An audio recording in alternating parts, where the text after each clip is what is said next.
6월절을 3일 앞두고 예루살렘 성전을 방문한 예수님과 제자들은 성전 밖을 나오고 있습니다. 성전의 금빛 찬란한 아름다움에 취해버린 제자들의 얼굴을 예수님이 쳐다보고 있습니다.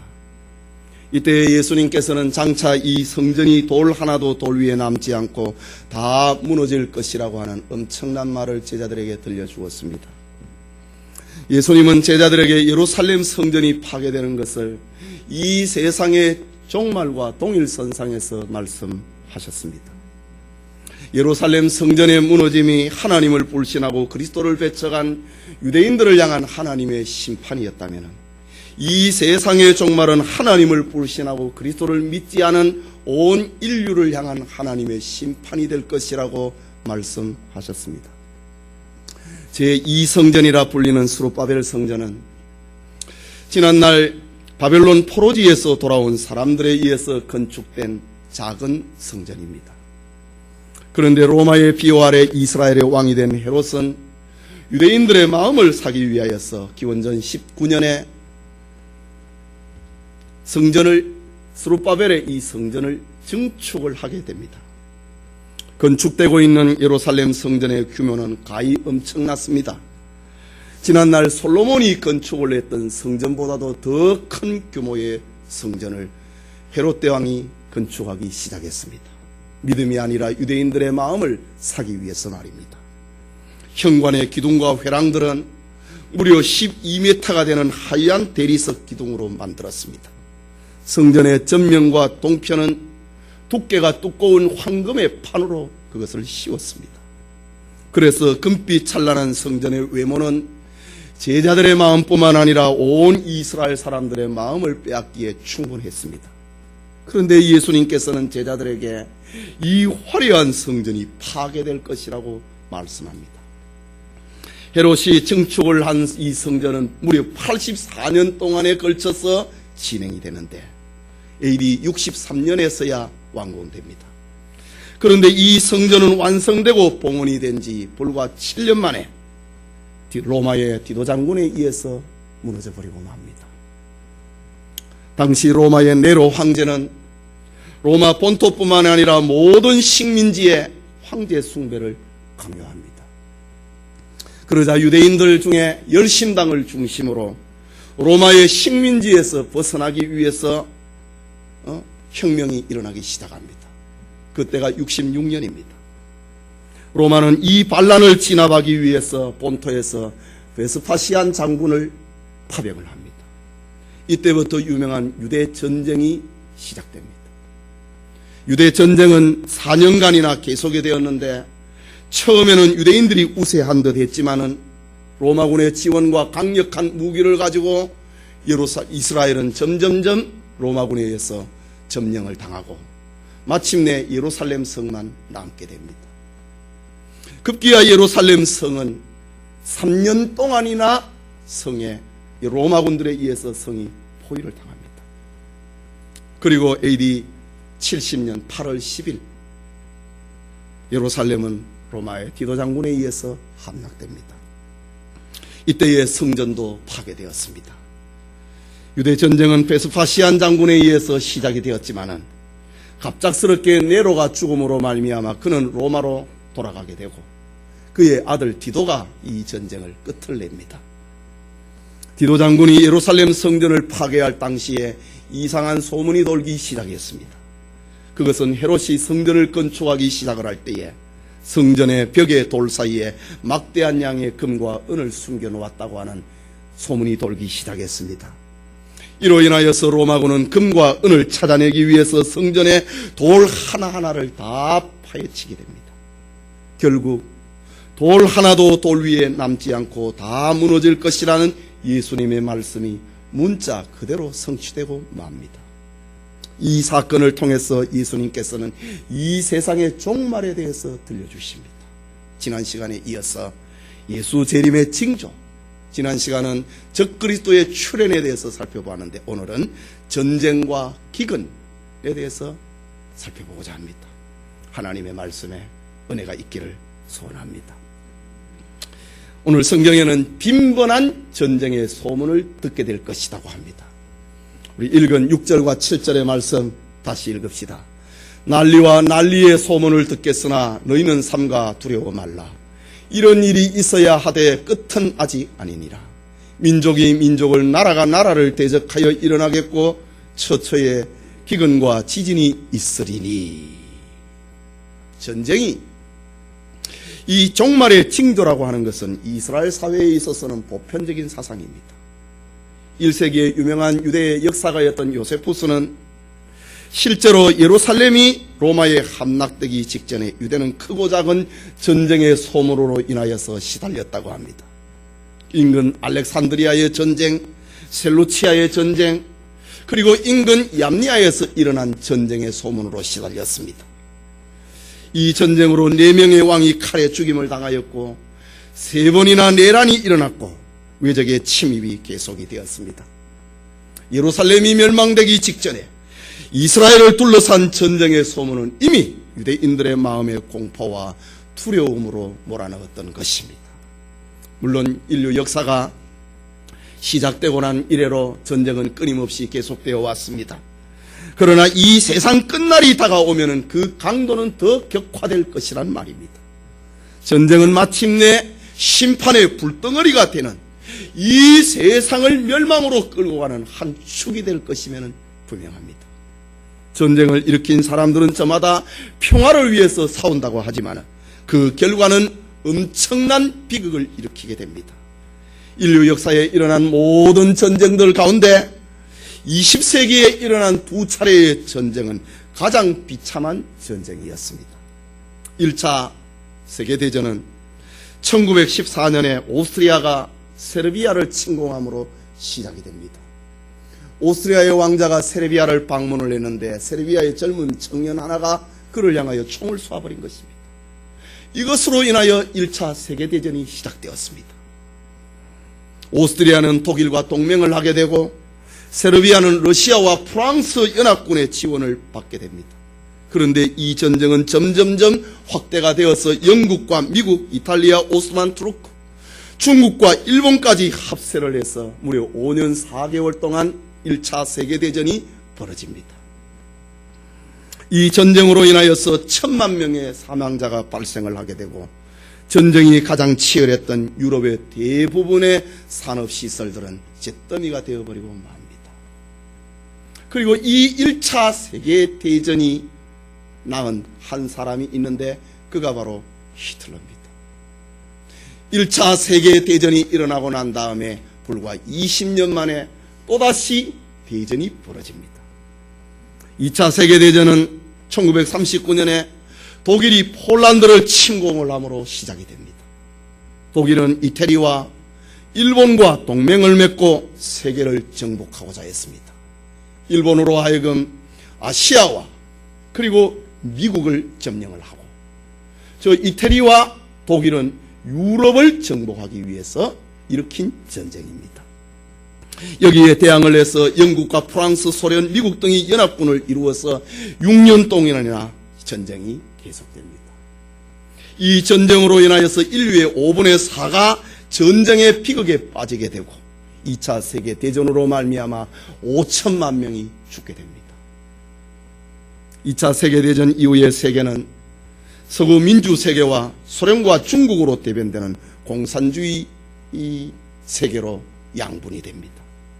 그 결과 우리나라에는 6.25 동란이라고 하는 새로운 전쟁이 일어나고 그 끝이 아직도 나지 아니하는 휴전 상태에 지금 있습니다. 어쨌든 2차 세계대전이 지나고 난 다음에 지금 세계는 평화 모드가 잠시 진행이 됩니다. 그러나 이제 세계는 다시 종교를 기초로 하고 있는 새로운 분쟁이 일어나고 있습니다. 지금 중동에서는 이스라엘과 아랍 간의 종교적인 갈등이 심화가 되고 있고 새롭게 등장한 IS, 이슬람 국가라고 하는 IS는 자기들과 겉과 속이 같지 아니하는 사람은 누구든지 적으로 간주하고 무참히 지금 살상을 벌이고 있는데 세계가 그들을 감당하지를 못하고 있습니다. 이처럼 쉴 새 없이 계속되는 전쟁과 테러의 소문은 이 세상 끝날이 다가올수록 더 격해질 것입니다. 예수님께서 말씀하십니다. 이 세상의 난리와 난리의 소문, 말하자면 민족이 민족을, 나라가 나라를, 한 민족끼리 일어난다, 이 싸움이 일어난다 이지. 그리고 나라와 나라, 국가 간의 싸움입니다. 대저가여 일어난 이 전쟁의 소문은 예수님의 재림을 알리는 징조가 될 것이라고 예수님이 말씀하셨습니다. 오히려 성경은 더 큰 전쟁이 남아있다고 하십니다.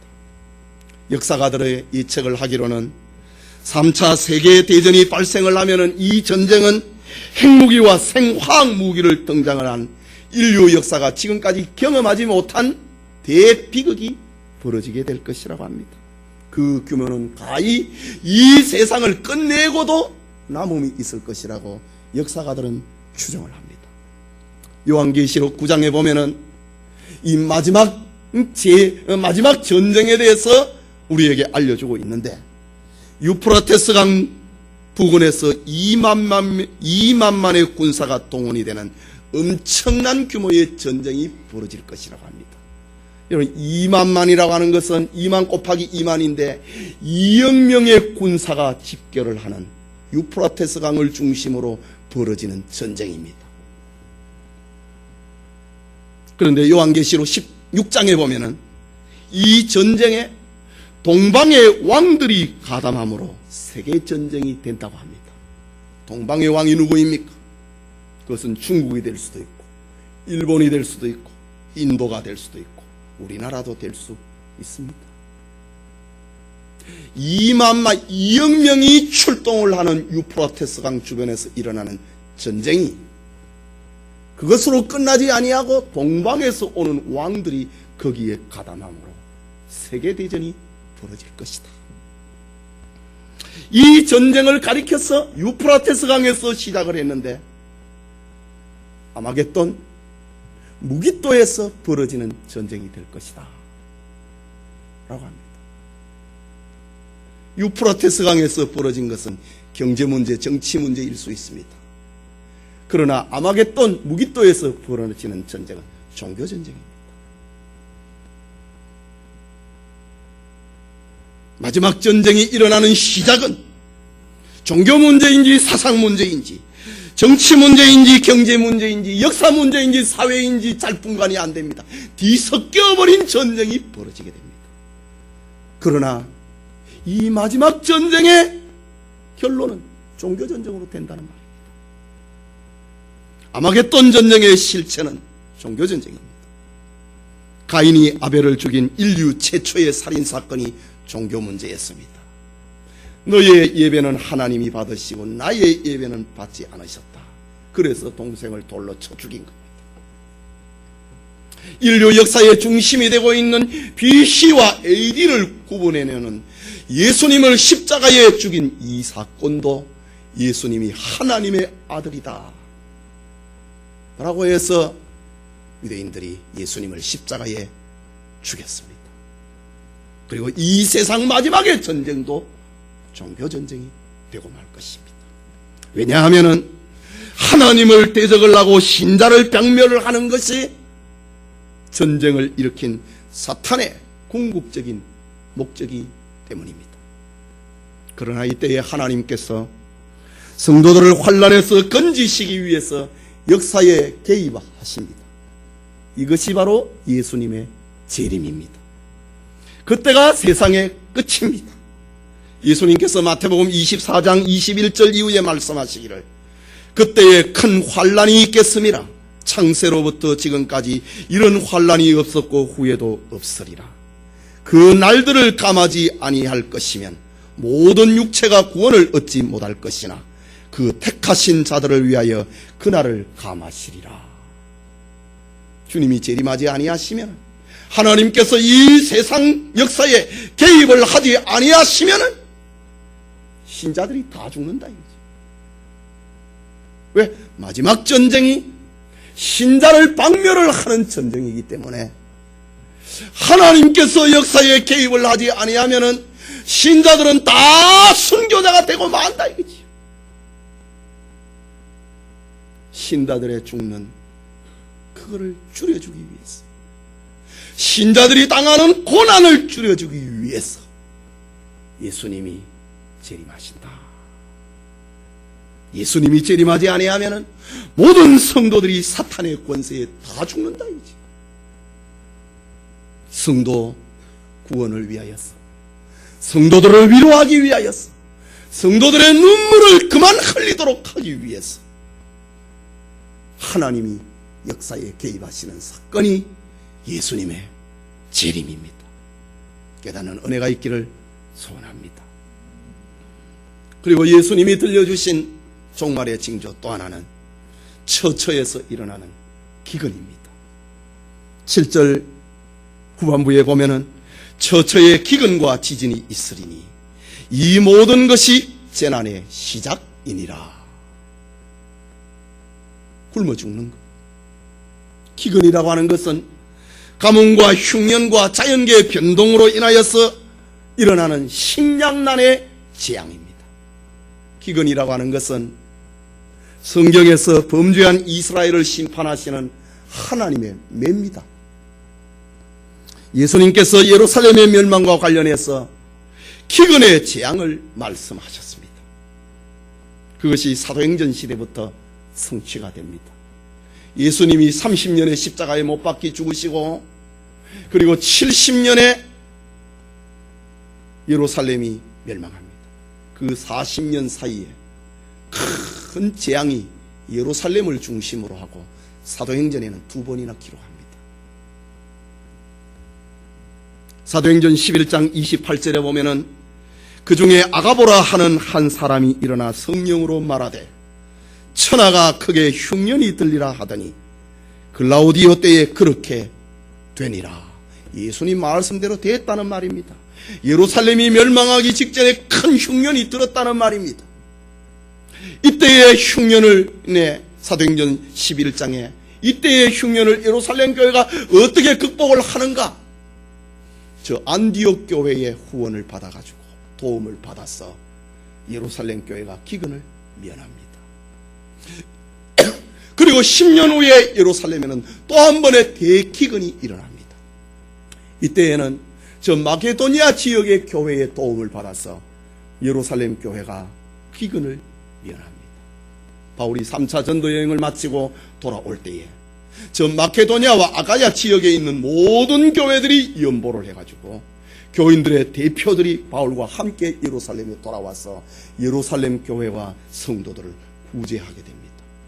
그러니까 예루살렘이 멸망되기 전에 이미 사도행전 시대에 2번의 큰 기근이 일어났음을 성경이 기록을 합니다.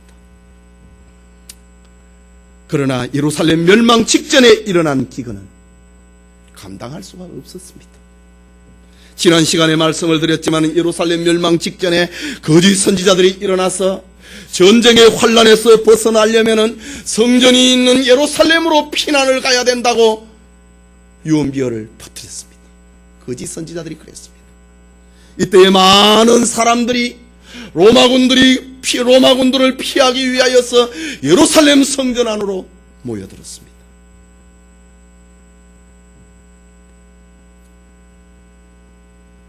전쟁이 일어나거든 산으로 도망을 가라고 하는 예수님의 말씀은 기억하지 아니하고 거짓 선지자들의 미혹이 되어서 유대인들은 예루살렘으로 모여들었습니다.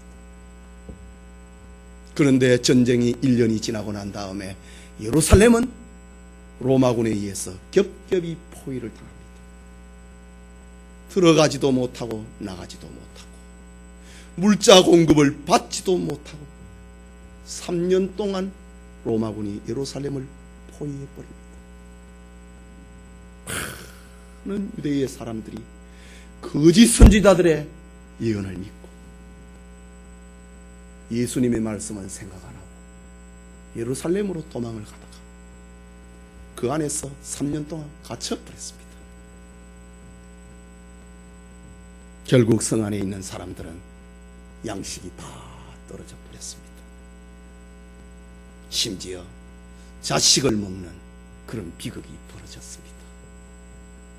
예루살렘이 70년 8월 10일에 로마군에 의해서 멸망한 것은 기근 때문이었습니다. 굶주림 때문이었습니다.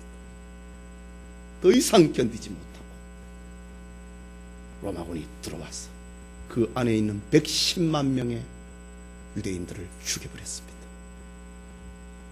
그리고 살아남은 9만 7천 명을 끌고 로마로 손을 묶어가지고 노예로 끌고 갔습니다.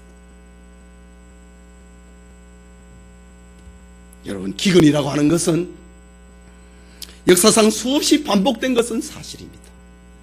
그러나 예수님의 재림이 가까워 올수록 그것은 더 심각하게 될 것이라고 말씀합니다. 이스라엘 유대의 불신앙 때문에 예루살렘 주변에 기근이 일어났다면 이 세상 마지막에는 인류의 불신앙 때문에 하나님께서 재앙을 내린다. 월드북 백과사전에 의하면 19세기 말에 인도 남부에서 기근으로 500만 명이 죽은 것이 기록이 되어 있습니다. 역시 19세기 말 청나라 말입니다. 중국에서는 900만 명이 굶어 죽었습니다. 20세기로 넘어오면 기근의 정도는 더 심각하게 됩니다. 20세기 초에 중국의 황하강의 홍수 후의 기근으로 또다시 200만 명이 죽습니다. 60년대 이후에 아프리카의 사하라 남부 지역과 아프리카에서 수백만 명이 지금 죽어가고 있습니다. 불과 20년 전에 저 휴전선 이북에 북한에서 90년에 굶어 죽은 사람이 250만 명입니다.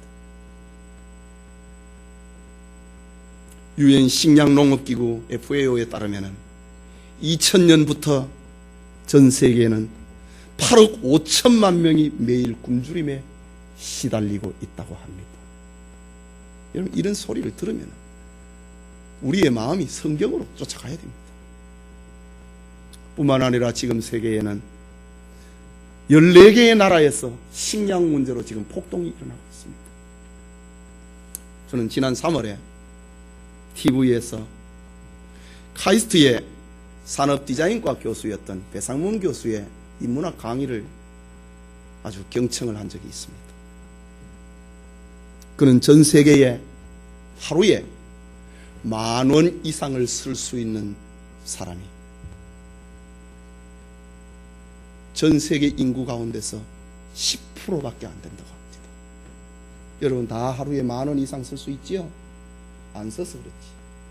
아니, 다 쓰고 살지요. 이 세상에서요, 지금 73억 명이 살고 있는데 이 세상에서 하루에 10,000원 이상을 쓸 수 있는 힘을 가지고 있는 사람이 10%밖에 안 됩니다. 그리고 90% 가운데 80%, 이 지구상 인구의 80%는 하루에 2,000원도 쓸 수 없는 빈곤에 시달리고 있습니다. 그리고 여러분, 원하면은 대학 갈 수 있는 사람은 이 세상에서 1%밖에 안 됩니다. 안 가서 그렇지, 공부를 안 해서 그렇지, 우리는 다 대학 갈 수 있지 않습니까? 이 세상에서 대학에 원하는 사람이면 대학에 갈 수 있는 사람은 이 세상에서 여러분 1%밖에 안 됩니다. 우리가 이렇게 사니까 온 세상이 이렇게 사는 줄 알지요? 그렇지 않습니다. 그런데 2차 세계대전 후에 우리나라는 세상에서 1%의 축복을 누리는 나라가 되었습니다. 그런데 여러분, 이 1%의 축복이 우리의 노력 때문에 된 것인가? 아닙니다. 단지 우리가 아프리카에서 태어나지 않았고 저 이북에서 태어나지 않았기 때문에, 대한민국에서 태어났기 때문에 우리는 세상에서 1%가 누리는 축복을 누리고 살고 있습니다. 여러분의 노력 아닙니다. 단지 이 땅에서 태어났다고 하는 이유 때문에 세상의 사람들이 누리지 못하는 1%의 축복을 우리가 누리고 있습니다. 배 교수는 계속해서 이야기를 하기를 우리는 가난하고 헐벗은 나라를 도와야 된다고 하는 그것이 강의의 초점이었습니다. 저도 그 강의가 너무 감동적이어서 메모를 했고 오늘 이 시간에 강의를 소개할 수 있게 되었네요. 여러분, 이 세상은 지금 기근으로 시달리고 있습니다. 또한 이 기근은 인구의 증가와 밀접한 관계를 갖고 있습니다. 18세기 이전에 이 세상의 인구는 정확한 통계가 없습니다. 그러나 고고학적 근거에 따르면 서기 1000년, 지금으로부터 1000년에 이 지구상의 인구는 약 2억 6,500만 명이었다고 추산합니다. 지금부터 1000년 전에 지구상의 인구는 2억 6,500만 명이었다고 합니다. 이것이 2배로 느는데 500년 걸렸습니다. 1500년에 이 지구상의 인구가 4억 2,500만 명이었습니다. 그런데 그것이 2배가 아니라 4배로 느는데 400년 걸렸습니다.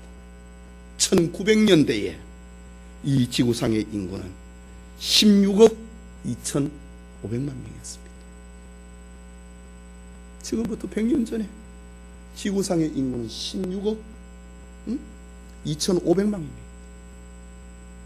여러분, 지금 100년 사이에 이 지구상의 인구가 얼마인지 아십니까? 73억이 지금 넘었습니다. 이것이 우리가 살고 있는 시대 2050년, 지금부터 35년 후에 35년을 더 못 사는 분도 있겠지만은 아마 많은 분들이 35년을 더 살 겁니다. 2050년에 이 지구상의 인구는 92억이 넘어갈 것입니다.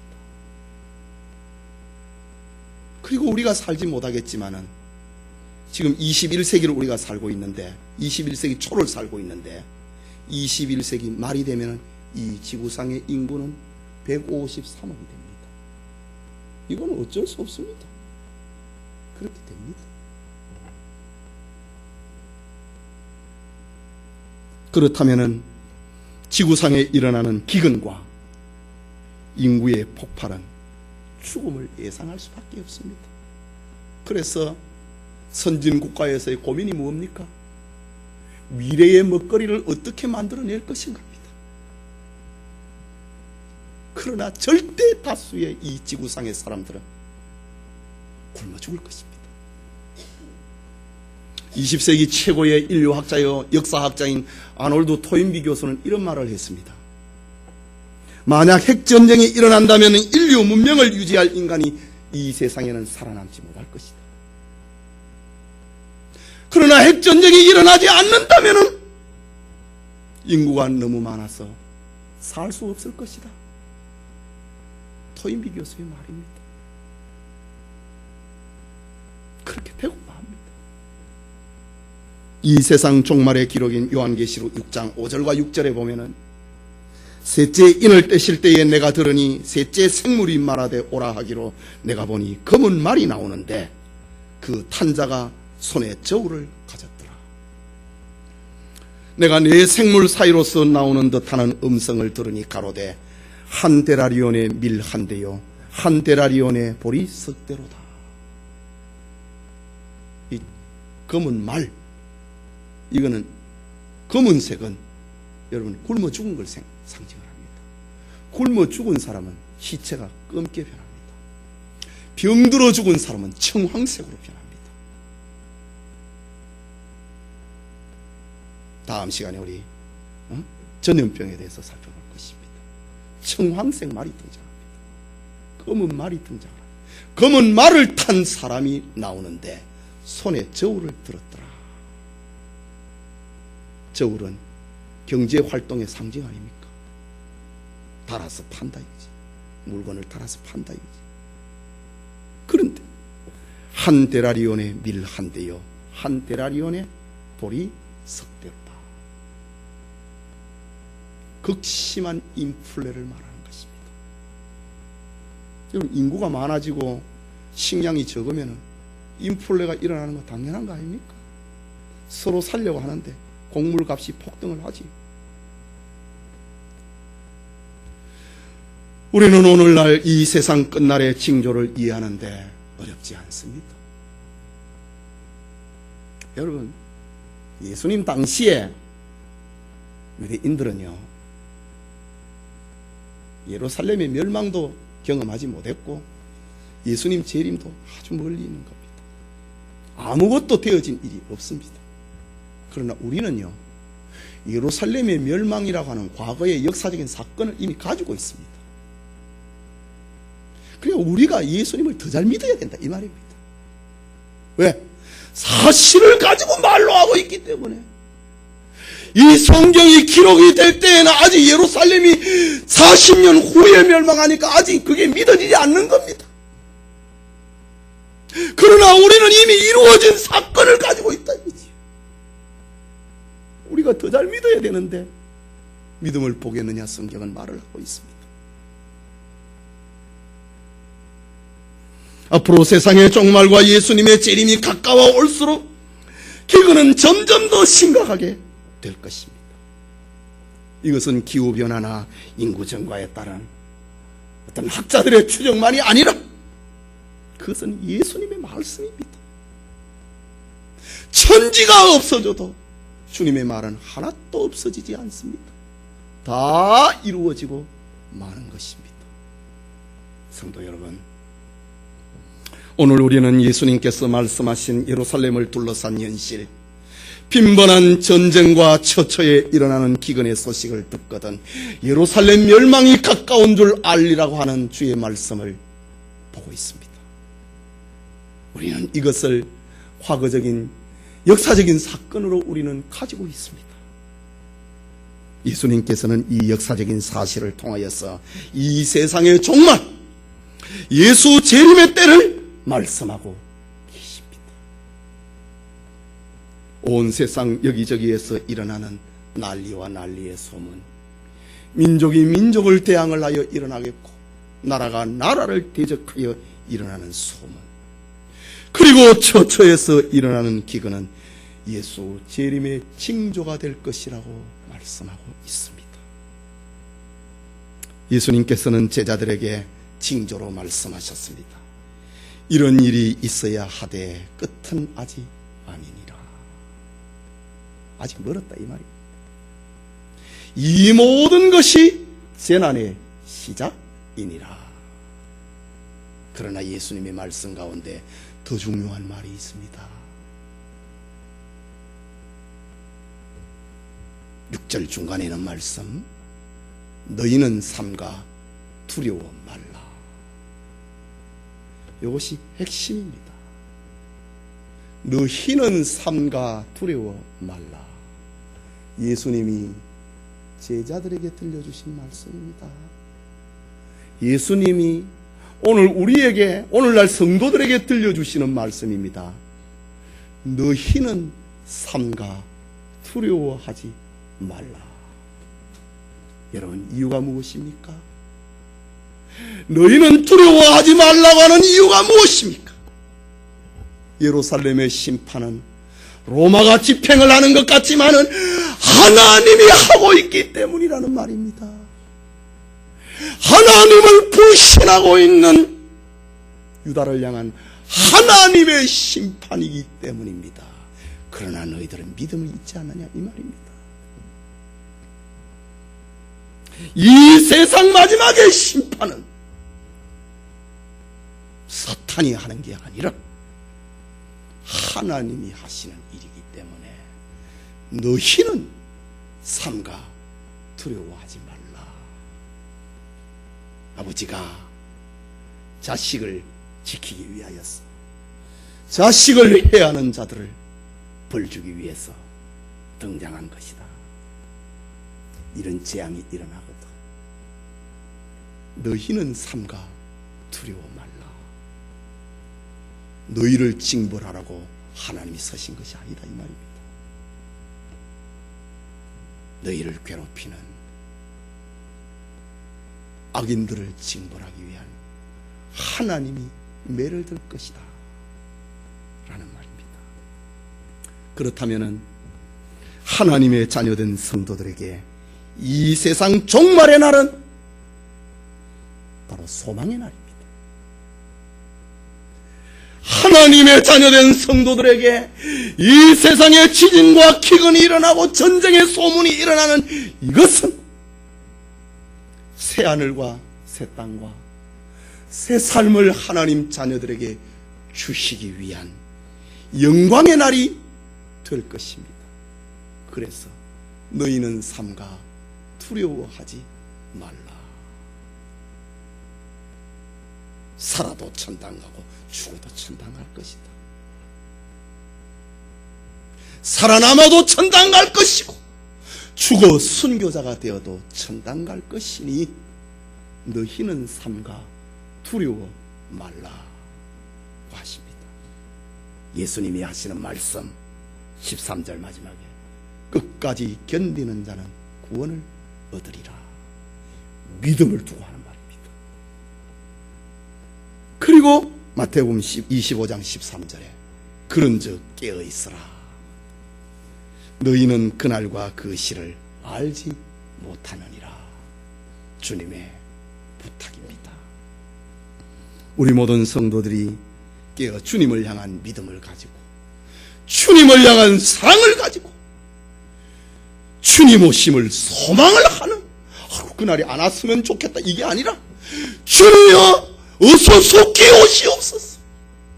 주님 오실 날을 소망을 하는 은혜가 우리 모두에게 있기를 소원합니다.